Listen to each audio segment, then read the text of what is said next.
Kalau kita modus-modus operandi yang terjadi di potensi korupsi di Dewan, di DPRD ini yang kami tangani itu dari modus-modus terkait dengan penetapan APBD dan perubahan APBD. Di sini dalam penanganan perkara ini banyak seharusnya pos anggarannya untuk pembangunan ternyata dialihkan untuk kegiatan lain. Baru terkait dengan penyusunan regulasi. Penyusunan regulasi ini kita menemukan dalam penyusunan peraturan daerah atau perda-perda ini ada di situ titipan atau pasal-pasal gitu kan untuk menguntungkan pihak-pihak lain di situ kan yang kita temukan. Baru selanjutnya terkait dengan bantuan sosial dan pengelolaan hibah ini, dalam penanganan perkara ini banyak bantuan sosial atau pengelolaan hibah ini yang tidak sesuai dengan kriteria atau tidak sesuai dengan sasarannya ini kan. Baru ada juga kita menemukan di paling banyak juga intervensi proyek, intervensi terkait dengan pengadaan barang dan jasa, ya kan, mulai dari kita melihat juga mulai dari proses dari perencanaannya, penganggarannya, proses pelelangannya, dan proses pelaksanaannya ini kita menemukan adanya persekongkolan. Itulah salah satu bentuk intervensi-intervensi yang kita ketemukan. Baru selanjutnya terkait dengan pengelolaan anggaran atau operasional. Di sini kita juga ada menangani perkara terkait perjalanan dinas fiktif, gitu kan, dokumen-dokumennya ada fiktif dan sesuai dengan aturan. Baru selanjutnya terkait dengan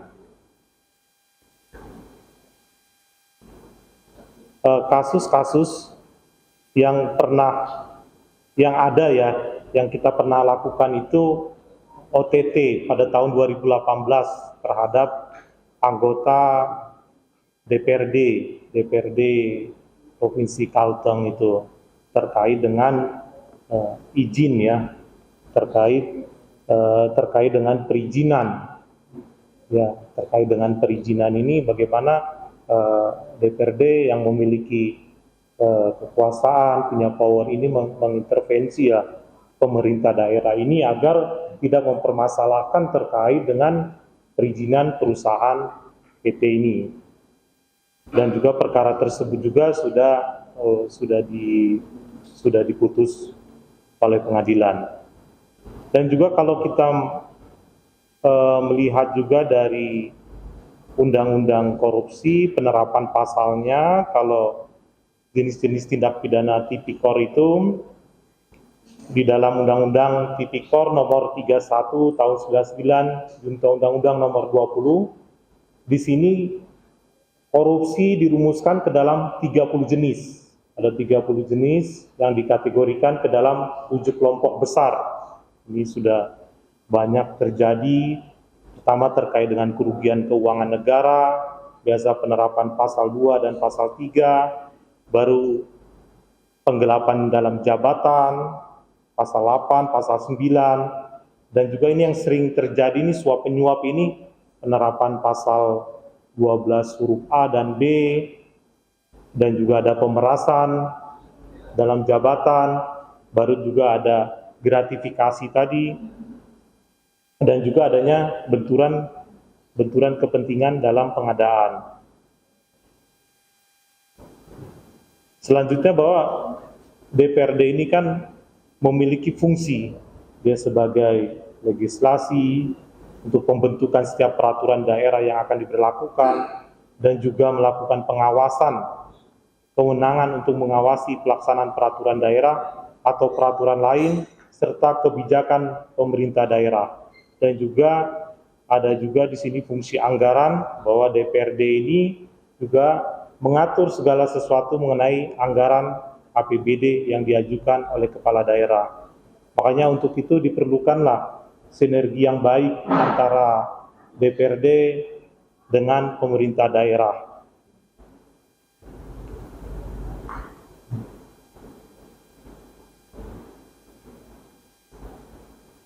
Tadi sudah dibahas juga oleh Bu Irawati tadi kan terkait dengan gratifikasi, bahwa gratifikasi itu juga kan berhubungan dengan jabatan, ya kan tadi sudah dibahas juga terkait dengan suap, dan juga di sini adanya pemerasan, adanya permintaan sepihak dari pejabat, dan juga dia sifatnya juga memaksa dan penyalahgunaan kekuasaan.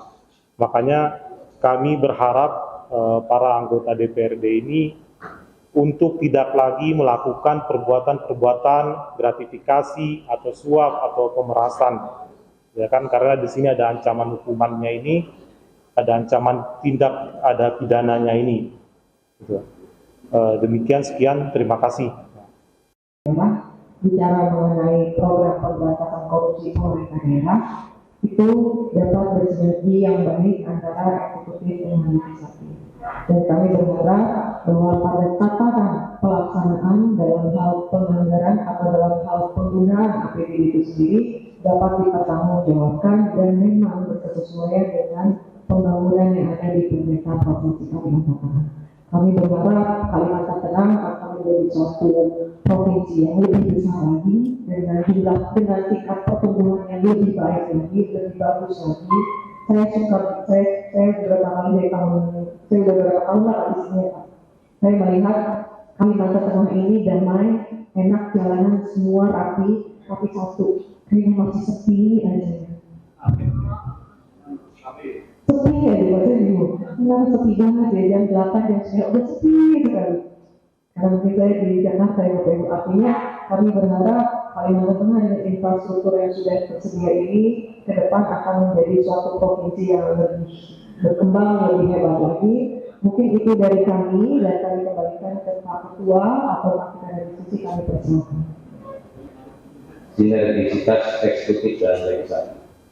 Jadi periode ini kita memasuki tahun yang kelima, Ibu Irawati ya, hubungan kita ya cukup bagus lah, eksekutif, legislatif maupun dengan Forkopimda lainnya yang tadi kita dan berkaitan dengan apa yang disampaikan tadi mengenai mengupayakan pendapatan asli daerah, kita juga komunikasi termasuk dengan polisian berkaitan dengan kendaraan bermotor pelaksanaan utama yang karena di tahun ini masih di perusahaan itu yang masih pelaksanaan. Kita sudah pernah pertemuan dengan pihak polisian.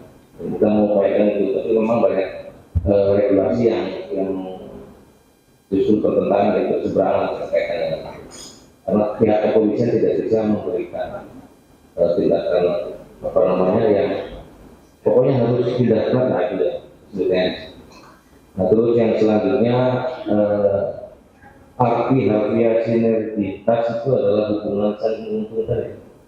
Ya ini mungkin menjadi pembelajaran buat teman-teman dari legislatif dan eksekutif karena yang namanya korupsi itu kan ada niat dan kesempatan. Kalau niatnya tidak ada, kesempatan ada tuh mungkin tidak terlaksana. Sementara kalau tidak ada kesempatan tapi ada niat, kesempatan itu kan bisa diciptakan. Nah berkaitan dengan itu ya saya berharap kebetulan saya ada KPD ya, Sekda ya, berkaitan hubungan sinergitas itu tadi, karena ada beberapa hal itu yang menurut kita itu sangat ini ya.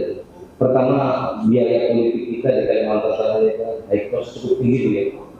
Nah, kita sudah berdiskusi membahas itu kaitan dengan bantuan Pakro. Sudah kita sepakati di angka 15.000. Sampai sekarang juga belum direalisasikan oleh itu. Nah itu tolong menjadi catatan itu supaya ini menjadi masukan buat kita semua. Ini kaitannya dengan niat dan kesempatan itu tadi, dan kaitannya dengan LHKPN yang kita tentukan selama masih di Dewan itu. Karena biaya politik yang tinggi, sementara income yang tidak memadai itu bisa menjadi orang yang tidak lulus juga. Yang pertama, yang kedua berkaitan dengan Perpres 53 yang disampaikan tadi, Kalimantan Tengah itu paling terakhir belum keluar keputusan besar. Nah ini sudah Januari, Februari, Maret, April. Apalagi yang harus kita sampaikan kepada eksekutif dalam hal ini ya. Karena kadang-kadang ya kita mengalami kesulitan. Karena beban pikiran saya ini kan kalau kita tidak melakukan komunikasi, dianggap anggota pimpinan tidak komunikasi. Itu sudah maksimal. Nah yang perlunya sinergitas antara eksekutif dan legislatif. Apa namanya yang disampaikan tadi langsung ada sedikit kemudahan, yang sedikit pun sampai sekarang itu belum. Nah ini ya, Pak Sekda, kata-kata Pak Sekda ya, terutama Biro Hukum ya, katanya sudah di kementerian ternyata belum masuk kemarin. Kita menugaskan Komisi 1 ke sana, dan sudah jelas di sana paling terakhir buat buatnya. Nah itu menjadi catatan buat kita. Itulah perlunya sinergitas supaya kita bisa saling namanya hubungan saling menguntungkan. Mungkin nanti kalau ada beberapa hal yang disampaikan oleh teman-teman anggota ataupun teman-teman eksekutif monggo, tapi intinya perlunya sinergitas supaya saling mensupport lah, tidak saling menyandra. Oh kalau begini itu maunya nggak dilaksanakan. Oh kalau nggak begini ya begitu, kan repot. Karena ada beberapa perda yang sudah kita selesaikan, harapan hal tidak terlaksana, akhirnya justru kegiatan yang lain, berkaitan rumah sakit itu juga tidak terlaksana, akhirnya kegiatan yang lain, merubah perda dan sebagainya. Kalau keinginan eksekutif tidak selalu kita laksanakan, ya kita menghambat itu repot. Menjadi catatan buat kita ya. Ini kalau maksudnya ya, bukan kita saling membuka kelemahan, ini untuk perbaikan ke depannya supaya ini menjadi lebih baik. Jadi kami terima kasih pada Tuhan. Perbaikan itu memang kita perlukan. Kami sepakat. Tadi disampaikan Ibu Wira standar data manusia Indonesia itu sudah dilakukan mulai 2018 lalu. Ada temuan dari BPK yang harus terjadi. Jadi kita kerjasamanya dengan UIN. Jadi ada beberapa kegiatan. Jadi nanti akan sama. Misalnya fotokopi di tempat lain 200 ya 200. Tidak mungkin dia nanti 250 kalau dulu kan. Dan 250 karena ini kertas enggak, sekarang sama. Jadi paketnya itu sama, karena dia menggunakan anti-anti. Sehingga setiap paket data itu sama. Nah, kalau misalnya bangunan itu kita menggunakan data dari ibu kota, kabupaten, karena mereka yang lebih paham. Karena ini, kalau kita menentukan harga semen di sini 50.000, kalau di sana udah 60.000. Kalau di sini kita bilang harga beras itu 175.000, kemarin kami beli rumah itu harganya 400.000. Itu tidak mungkin. Jadi itu kita mengatakan kata ini yang terlambat. Tapi di klausulnya itu kita paling tidak menggunakan data tahunan. Nah, mengenai Perpres 3 itu sebenarnya sudah berproses dan saya sudah parah. Nah, jadi harus saya katakan apa lagi gitu kan? Saya sudah parah, sudah naik ke atas. Tapi tidak mungkin saya bilang, kalau perlu tanda-tangan. Kan proses sekarang perlunya ada, gitu kan? Tapi ini kan dari maksimalkan. Jadi ini sudah berproses dan kami lihat itu bantuan parpol memang kemarin pernah dijanjikan bahwa kalau sedikit 5.000. Proses itu kan di waktu beliau lagi semangatnya itu 25.000. Tapi lambat gitu kan. Nah, sekarang kami usulkan lagi 25.000 untuk mendagri. Karena memang ada beberapa daerah yang standarnya masih di bawah kita gitu. Khususnya kabupaten kota. Jadi ini tapi ini sudah kami usulkan juga gitu. Jadi yang dari 5.000 itu sudah kami usulkan 15.000. Yang mudah ini bisa mengurangi beban biaya politik. Kalau seperti Bapak Ibu sekalian, tapi tidak ada hubungannya dengan pencalonan ya, karena ini biaya pendidikan politik sebenarnya. Kontrol parpol itu biaya pendidikan politik.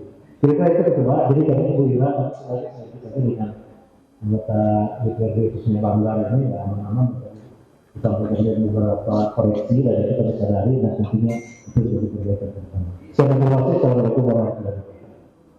Sementara saya juga memahami kondisi teman-teman yang ada ini dengan luas wilayah, jumlah penduduk yang besar dan sebagainya. Jadi ya bukan berarti apa, tapi paling tidak itu meminimalisir niat untuk berbuat tidak baik kalau layanan-layanan yang lainnya sudah terpenuhi. Nah ini yang menjadi keluhan kita. Alhamdulillah selama ini, selama masih tahun kelima ini pembahasan APBD tidak pernah ada masalah. Apa namanya keinginan eksekutif berkaitan dengan ini itu kita selalu apa ya, kita selalu mensupport loh, karena kita dari awal kita selalu menganggap kalau mobil itu lewat kita selalu memberi jalan, kalau mobil mogok kita mendorong, tapi kita tidak pernah ada niat menghalang-halangi mobil berjalan. Itu sudah sikap kita. Kita dari berbagai partai politik selalu komunikasi bagus di dewan ini, dan kita juga komunikasi sebenarnya ya kita berusaha maksimal lah untuk apa yang bisa kita perbuat atas nama melombokan pembangunan daerah. Dan mudah-mudahan ini ke depan menjadi lebih baik. Kalau ada hal-hal yang kurang berkenan ya kita koreksi bersama-sama. Tidak ada upaya sandra dan kebijakan dan sebagainya. Ya kalau memang sudah waktunya untuk dilaksanakan ya kita laksanakan. Dan kita harapkan teman-teman juga di DPRD selama ini selalu bekerja keras dalam menjalankan tugas-tugasnya, walaupun dengan berbagai keluhan yang hanya bisa saya jelaskan saja. Mungkin ada beberapa dari anggota saya beri kesempatan 1-2 orang barangkali ada yang ingin sampaikan. Hubungan KPK ini, jadi kita jangan merasa tergila. Justru kita harus terbuka dengan teman-teman dari KPK supaya bisa memberikan solusi lah buat kita semua. Silakan Pak Budi. Terima kasih. Mereka punya tarif retribusi. Tetapi akhir-akhir ini beberapa kali aturan dari Kementerian SDM bahkan galian C itu pun sempat ditarik ke kementerian perizinannya, sehingga ini menurut kami salah satu sumber pendapatan daerah yang bisa kita gali akhir hilang. Kalau sekarang sudah 2 tahun ini tentang proses perizinan itu sudah dikembalikan untuk provinsi. Tetapi menurut kami melihat di lapangan sangat susah aturan ganti, tidak seperti dulu. Sehingga kami potensi-potensi kabupaten ini banyak menggali atau memanfaatkan jenis ganti ini akhirnya tidak mempunyai izin dan tidak mungkin akan dipungut.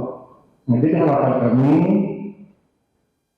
mungkin dengan adanya kekuatan ataupun power KPK bisa mengingatkan Kementerian SDM, sudahlah PLT itu jangan terlalu urusannya sama kayak dulu seperti barat, supaya disederhanakan dan itu bahkan bisa dikelola sampai kabupaten. Kami ketolong mumpung ada ibu ya, dari KPK bisa menyampaikan ini kepada Kementerian SDM supaya kita bisa mendapatkan ataupun pendapatan dari BLT ini yang tentunya luar biasa kalau ini tertib. Terima kasih. Wassalamualaikum warahmatullahi wabarakatuh. Pemerintah provinsi untuk ada namanya lintas gabungan tim terpadu, forum tim terpadu. Karena apa? Karena kita bicara mengenai perizinan, kita bicara mengenai pendapatan. Jadi perizinan versus pendapatan. Kenapa? Karena kita bicara mengenai perizinan untuk izin usaha pertambangan yang harus berizin dan harus kita bisa dorong terkait dengan perizinannya. Di satu sisi pendapatan objek atas MBLB, pajaknya itu sebenarnya sifatnya wajib dapat dipungut. Jadi bicara undang-undang perpajakan, setiap objek atas pajak MBLB yang berupa batu, kerikil dan lain sebagainya itu wajib dipungut pajaknya. Tetapi ada dilematis di lapangan akan berhadapan dengan izin ganda itu. Jadi perizinan versus pendapatan. Nah kami berharap terkait dengan satu sektor pajak yaitu pajak MBLP karena di undang-undang HKPD itu masuk dalam option pajak provinsi dengan kabupaten kota, maka kami berharap pemerintah provinsi melakukan inisiasi untuk adanya rapat gabungan tim bersama. Karena ini harus melibatkan juga dengan aparat penegak hukum. Dalam hal apa? Dalam hal penertiban izin tambang ilegal yang ada di lapangan atau peti-peti pertambangan tanpa izin. Nah, kemudian yang kedua, yang pertama dulu. Yang pertama tadi saya pun di pagi hari saya sampaikan. saya berharap terkait dengan MBLB ini mohon dilakukan evaluasi di provinsi sejauh mana koordinasi antara Dinas ISDM, Dinas KLHK, Dinas SDA, Dinas PTSP terkait dengan prosedur perizinan atas izin usaha pertambangan MBLB. Karena izinnya itu administrasi masuk ke PTSP, rekomendasinya di masing-masing dinas terkait. SDA pun termasuk karena ketika nanti beririsan dengan wilayah sungai. Itu yang pertama saya minta. Kemudian yang kedua, harga patokan. Bapak tadi sampaikan, harga patokan itu harus diterbitkan oleh pemerintah gubernur, dalam hal ini provinsi. Harga patokan dikeluarkan oleh pemerintah provinsi untuk menjadi patokan kepada seluruh kabupaten kota. Tadi saya juga tanyakan, terakhir berapa harga patokan untuk MBLB di provinsi Kalimantan Tengah? Saya belum dapat informasinya, tapi saya berharap harga patokan atas MBLB itu diupdate oleh pihak provinsi. Kemudian yang ketiga, ada tidak cabang dinas ISDM di masing-masing kabupaten kota. Karena apa? Karena cakupan yang tadi Pak Ketua sampaikan, wilayah Kalimantan Tengah ini luar biasa luasnya. Apakah mampu ISDM melihat sejauh mana potensi yang ada di masing-masing wilayah di Kalimantan Tengah? Kemudian yang keempat, mohon dapat dibantu terkait dengan inventarisasi izin usaha pertambangan yang sudah keluar, yang sudah dikeluarkan oleh provinsi. Kalau misalnya terkait dengan peralihan kewenangan perizinan itu sudah dilaksanakan oleh provinsi, karena mungkin masih banyak yang belum berjalan dengan baik. Tetapi setidaknya dari dinas ISDM ada informasi mengenai mana saja yang masuk dalam IUP, wilayah izin usaha pertambangan, mana saja yang sudah ada IUP-nya, izin usaha pertambangan, mana saja yang IUP-nya itu produksi atau eksplorasi, mana saja yang IUP-nya sudah mati. Nah itu saya minta tolong dapat diinventarisir oleh dinas ISDM. Mungkin Bapak juga bisa nanti menanyakan ke ISDM. Kemudian yang kelima, terkait dengan pajaknya itu sendiri. Kalau kita melakukan tim terpadu tadi, yang harus kita samakan adalah kita dalam rangka mendorong pembangunan di daerah melalui pajak daerah MBLB. Maka ketika kita menyampaikan kepada Kapolda, pada Kapolda atau organisasi mohon maaf, adalah ketika ada satu pajak MBLB diambil dari yang belum berizin, maka tolong dibantu kewajiban izinnya. Bukan malah nanti berlindung di baliknya, kan seperti itu Pak. Maka bantu pemerintah daerah untuk dapat menerbitkan izin-izin seperti yang beredar di nasional. Karena apa? Karena di izin usaha pertambangan, dasar si perusahaan mengajukan izin usaha itu ada yang namanya RKB, rancangan kebutuhan rencana estimasi eksplorasi mereka. Kadang pemerintah daerah itu nggak tahu berapa sih RKB-nya. Karena kalau misalnya pemerintah daerah itu mendapatkan RKB-nya, estimasi hasil yang diperoleh, fakta yang dilakukan seperti apa mungkin bisa jadi lebih besar, atau misalnya lebih kecil. Tapi kalau lebih kecil hambatannya seperti apa? Itu yang kami berharap inisiatif itu muncul di provinsi, dibantu oleh Bapak Ibu yang ada di legislatif. Kita misalnya Pak Ketua nih Pak, Bapak makan inisiatif, Bapak kumpulkan Forkompinda dengan eksekutif terkait dengan isunya MBLB. Itu hal yang menarik. Dari situ nanti dibuatlah tim terpadu. Tapi tim terpadu jangan hanya sekedar SK tapi tidak ada implementasinya. Harus kita bantu monitor bersama-sama. Makanya paling penting mekanisme di provinsinya seperti apa, lintas OPD-nya bagaimana, dipastikan ketika bicara mengenai perizinan itu jelas sistem prosedurnya berapa lama dalam hal pemberian rekomendasi teknis. Karena saya yakin memang pengeluaran izin usaha pertambangan di MBLB itu merupakan risiko tinggi. Jadi jangan dibenturkan antara risiko tinggi dengan KBLI di OSS itu sendiri. Semua risiko tinggi terkait dengan usaha pertambangan. Nah, jadi kami Terima kasih Pak Simon. Ini menjadi satu isu menarik yang bisa kita sama-sama bareng nih Pak jalannya. Kalau ini saling bersinergi yang tadi kita sampaikan. Kita fokusnya adalah ada satu potensi besar. Saya nggak tahu kalau bicara potensi kan Bapak Ibu semua yang tahu kan. Kalau memang potensi terbesar salah satu dalam. Kalau salah satu potensi salah satunya di Kalimantan Tengah ini adalah dari pajak MBLD, mineral bukan lokal atau baliastik, ayo kita duduk bersama, kita urai bersama dan sehingga dapat hasilnya seperti itu. Dan memang ini effortnya luar biasa. Tapi saya yakin ini data terlaksana di provinsi Kalimantan Tengah. Terakhir kami kemarin minggu lalu kami dilakukan rapat koordinasi dengan Jawa Timur Pak untuk terkait dengan tim terpadu pengelolaan perizinan dan pendapatan khususnya di sektor MBLD seperti itu. Kemudian menyambung tadi Pak Ketua sampaikan, maka ketika kita bicara satu regulasi yang dikeluarkan oleh DPRD ataupun regulasi yang dikeluarkan oleh eksekutif, maka kita buka semua apa yang menjadi kekhawatiran kita bersama. Ini bisa jadi adanya kekhawatiran yang hanya di dalam benak kita. Tapi sebenarnya itu kalau terlaksana mungkin itu bukan seperti itu kan seperti itu ya Pak ya.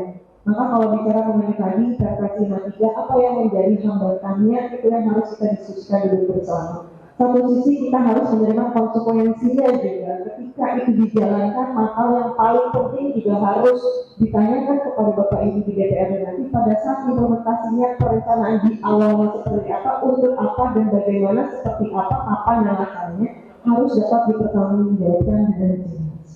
Bapak perginya kemana, untuk apa Sekon ketika menanyakan itu juga harus clear bahwa setiap kegiatan harus dapat dipertanggungjawabkan sesuai dengan tujuan dari perencanaan itu di awal untuk apa.